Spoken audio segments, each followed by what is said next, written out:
mi esposo y mi propia madre tenían un romance y planeaban robarme todo. Llevaba 3 años de lo que yo juraba era un matrimonio de ensueño con Rodrigo. Nos conocimos en la universidad y siempre pensé que nuestra conexión era algo fuera de lo común.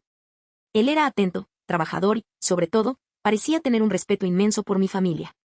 Cuando mi papá falleció hace casi 4 años, mi mundo se derrumbó, pero Rodrigo fue mi roca. Fue él quien sugirió que mi mamá se mudara a un departamento a solo un par de cuadras de nosotros para que no se sintiera sola en su duelo. En ese momento, me pareció el gesto más noble del mundo. La neta, yo me sentía la mujer más afortunada de la vida al ver que mi esposo y mi madre se llevaban tan bien. Se volvieron inseparables. A menudo, cuando yo estaba saturada de trabajo en la agencia de publicidad, Rodrigo me decía que no me preocupara, que él pasaría a ver a mi mamá, que le llevaría a la cena o que la acompañaría al súper. Yo confiaba ciegamente en ambos. Incluso les pedía que salieran juntos a caminar o al cine para que mi mamá se distrajera. Jamás, ni en mis peores pesadillas, imaginé que estaba facilitando mi propia destrucción. Empecé a notar cambios sutiles, pero mi mente los justificaba todos.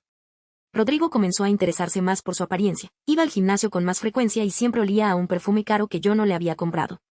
Mi mamá, por su parte, parecía haber rejuvenecido, siempre estaba de buen humor y se compraba ropa que me parecía un poco fuera de lugar para su edad. Un día, mientras cenábamos los tres, noté que se pasaron un paquete de servilletas y sus dedos se rozaron por un tiempo que me pareció eterno. Sentí un escalofrío, pero me dije a mí misma que era una paranoica.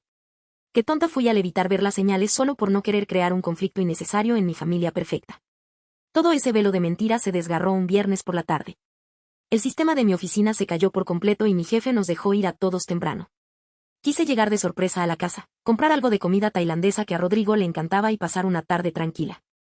Al entrar, noté que el coche de mi mamá estaba estacionado afuera, lo cual era normal porque ella tenía llaves. Pero el silencio en la planta baja me resultó inquietante. No había televisión encendida, ni ruidos de cocina. Dejé las bolsas en la mesa y subí las escaleras lentamente. Al acercarme a mi propia habitación, escuché unas risas ahogadas y murmullos que me congelaron la sangre. Reconocí las voces de inmediato. Con el corazón martilleando en mi garganta, empujé la puerta.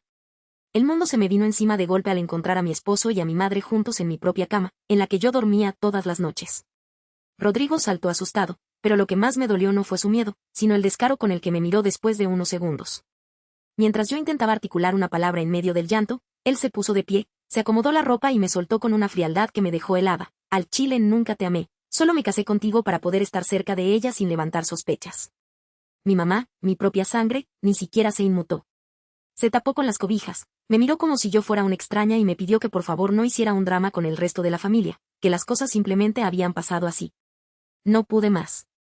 Salí corriendo de esa casa con lo puesto, sintiendo que me asfixiaba. Me refugié en un hotel esa noche, deshecha en llanto y sin poder procesar que las 2 personas en las que más confiaba me habían apuñalado por la espalda de la forma más vil imaginable. Pasé horas mirando al techo, pero algo dentro de mí cambió. El dolor se transformó en una rabia fría y calculadora.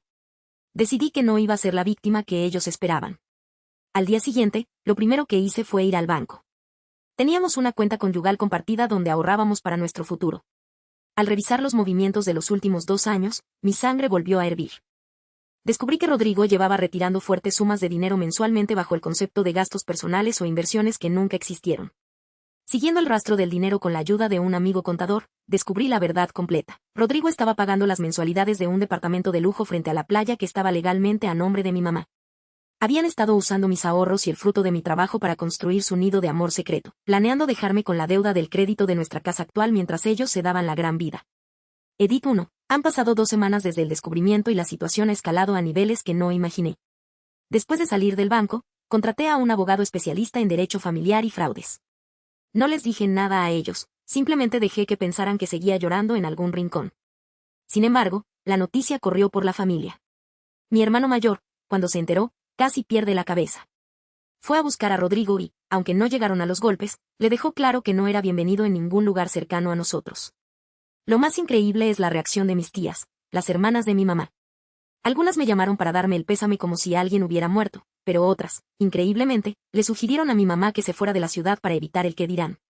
Mi mamá me envió un mensaje de texto diciendo que yo era un egoísta por poner a la familia en contra de ella, que el amor es libre y que yo debería agradecer que ella estuvo ahí para cuidar a Rodrigo cuando yo estaba trabajando.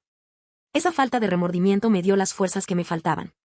Mi abogado ya presentó la demanda por fraude conyugal y adulterio documentado. Resulta que Rodrigo fue tan descuidado que dejó correos electrónicos y fotos guardadas en una carpeta compartida de la nube a la que yo todavía tenía acceso. Hay fotos de ellos dos en el departamento de la playa, brindando con champaña, mientras yo estaba haciendo horas extra para pagar nuestras cuentas. No saben lo que les espera. Actualización 2. Un mes después de iniciar el proceso legal, las cosas se pusieron color de hormiga. Rodrigo intentó contrademandarme alegando que yo lo había maltratado psicológicamente para justificar su abandono del hogar, pero sus argumentos se cayeron por su propio peso cuando mi abogado presentó las pruebas del fraude financiero. El juez se quedó lívido al ver cómo desviaba el dinero de nuestra cuenta compartida hacia una propiedad a nombre de su suegra. El ambiente en las audiencias ha sido tenso. Rodrigo ya no tiene esa mirada de suficiencia, ahora se ve demacrado y nervioso. Mi mamá, por otro lado, ha empezado a notar que la vida sin mi apoyo económico no es tan glamurosa. Al parecer, ella dependía de las transferencias que Rodrigo le hacía con mi dinero para mantener su estilo de vida.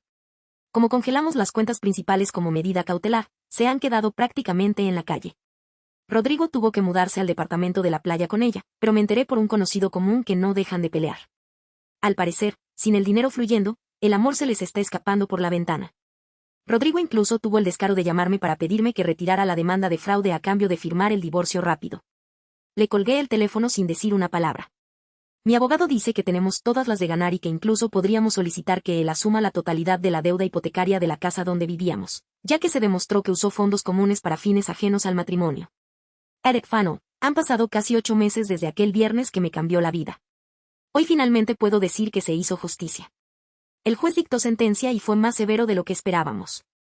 Rodrigo fue obligado a asumir la deuda total del departamento de la playa y a reintegrarme cada centavo que retiró de nuestra cuenta común durante esos 2 años, más una compensación por daños. Como él no tenía liquidez suficiente, el banco terminó embargando el departamento de la playa y la casa donde vivíamos fue vendida para liquidar mi parte de los bienes. Al quedarse sin un peso y con el crédito arruinado, Rodrigo no pudo sostener el ritmo de vida que mi mamá exigía. La gran historia de amor que supuestamente tenían se desmoronó en menos de lo que canta un gallo. Mi mamá, al darse cuenta de que él ya no tenía lujos que ofrecerle y que toda la familia le había dado la espalda, terminó peleada con él de la forma más amarga. Se gritaron de todo en plena calle cuando los desalojaron. Actualmente, me enteré de que Rodrigo vive en una habitación rentada y trabaja en algo que detesta, pagando deudas que lo seguirán por años. Mi mamá vive sola, aislada y rechazada por sus propios hermanos y nietos. Nadie quiere tener cerca a alguien que traicionó a su propia hija de esa manera. Yo, por mi parte, tomé mi parte del dinero, vendí lo que me quedaba y me mudé a otra ciudad. Conseguí un mejor empleo y, aunque el proceso de sanación ha sido largo y doloroso, finalmente recuperé mi brillo. He aprendido que la familia no siempre es la sangre, sino quienes te cuidan y te respetan. Hoy vivo mi mejor vida, en paz, con libertad y con la frente muy en alto. El tiempo y las consecuencias pusieron a cada uno en su lugar, y aunque dolió, agradezco haber abierto los ojos a tiempo para no seguir viviendo una mentira. Hay secretos familiares que destruyen hogares. ¿Has vivido algo similar? Comenta tu historia abajo y síguenos para más relatos.